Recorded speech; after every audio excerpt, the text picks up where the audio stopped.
What if Rhaenyra Targaryen was never the person who could save Westeros? What if she was the person Westeros needed to lose? For 2 seasons, House of the Dragon has asked us to see Rhaenyra as a victim, a woman denied her birthright, a daughter betrayed by her own family, a queen forced into a war she never wanted. And yet, there is one uncomfortable possibility that makes her entire story look different. Rhaenyra had to die. Not because she was evil, not because Aegon was a better king, but because by the time Rhaenyra reached the Iron Throne, the crown had already destroyed the person wearing it. And if Rhaenyra had survived, Westeros might have burned anyway. Part 1. Rhaenyra was right. Let's start with the obvious. Rhaenyra had a legitimate claim. Viserys named her heir. The realm knew it. The lords swore to her. And when Viserys died, the Greens didn't simply disagree with her, they stole the throne. So if you judge the dance purely as a question of succession, Rhaenyra has an incredibly strong case. But here's where things become complicated. Being right about the throne doesn't mean you're right for the throne. Those are 2 completely different questions.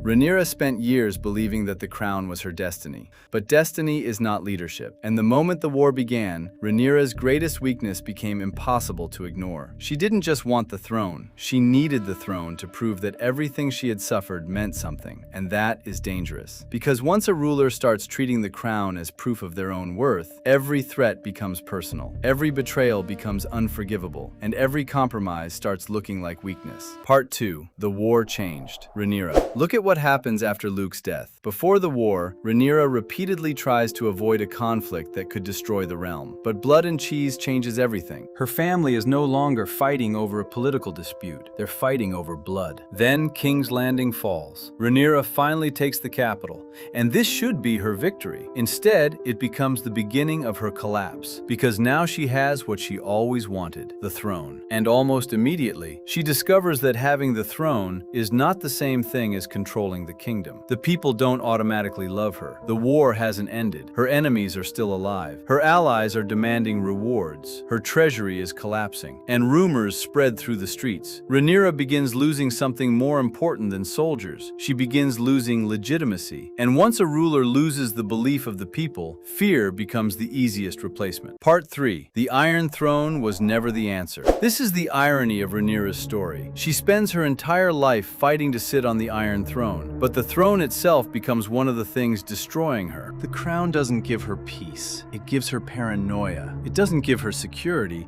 It gives her enemies. It doesn't give her family back. It gives her more reasons to fear losing them. And this is where Rhaenyra becomes tragically similar to the very rulers she believed she could replace. She starts seeing rebellion everywhere. She starts demanding loyalty. She starts responding to threats with punishment. And eventually the question isn't, does Rhaenyra deserve the throne? The question becomes, how much of Westeros is Rhaenyra willing to destroy to keep it? That is a much darker question. Part 4. The kingdom needed the war to end. Here's the argument nobody wants to make. The Dance of the Dragons cannot end while both sides believe victory is possible. As long as Rhaenyra lives, the Blacks have a reason to continue. As long as Aegon lives, the Greens have a reason to continue. The conflict isn't simply about 2 monarchs. It's about 2 competing claims to legitimacy. And dragons make that problem exponentially worse. Every surviving claimant is a potential banner. Every surviving dragon is a weapon. Every surviving heir is another reason for someone to restart the war. So Rhaenyra's death isn't simply the death of a queen. It removes one of the most powerful symbols of resistance. And that's why her death can be interpreted in a completely different way. Not as the moment Westeros loses, but as the moment the dance finally becomes impossible to continue in the same form. Part 5. But there's a problem. Of course, this argument has a huge flaw. Rhaenyra's death doesn't magically save Westeros. The war continues, people die, dragons die. The Targaryen dynasty is permanently damaged. So why claim that Rhaenyra had to die? Because the point isn't that Rhaenyra caused everything. She didn't. Otto Hightower helped create the succession crisis.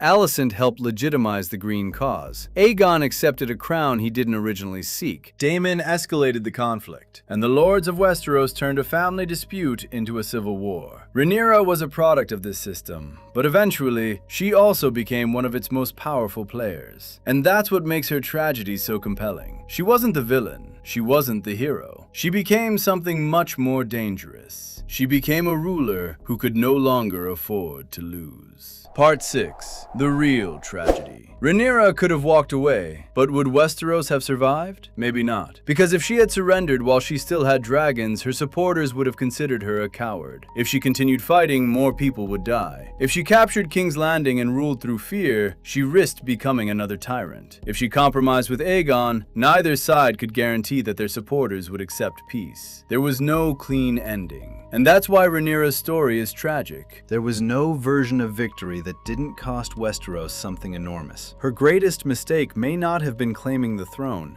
It may have been believing that winning the throne would solve the problem. It couldn't. Because the real problem was never Rhaenyra. It was the idea that Westeros could have 2 legitimate Targaryen claims and enough dragons to fight over them. Part 7. Rhaenyra had to die. And now we can finally understand the uncomfortable argument. Rhaenyra had to die not because Westeros deserved to punish her. She had to die because the war had turned her existence into a political weapon. As long as she lived, her claim could continue. Her supporters could continue fighting. Her enemies could continue fearing her return. And the Targaryen civil war could continue consuming the realm. Her death didn't save Westeros from the dance, but it helped make the dance unsustainable. And that's the difference. Rhaenyra's death was not a victory. It was the price of ending a conflict that should never have started. Maybe that's the cruelest part of Rhaenyra's story. She spent her entire life believing she was fighting for the right to rule. And perhaps she was. But Westeros didn't need another person to win the Iron Throne. It needed someone to stop fighting for it. Rhaenyra could never be that person. Because by the end, surrender wasn't just losing the crown. It meant admitting that every sacrifice, every death,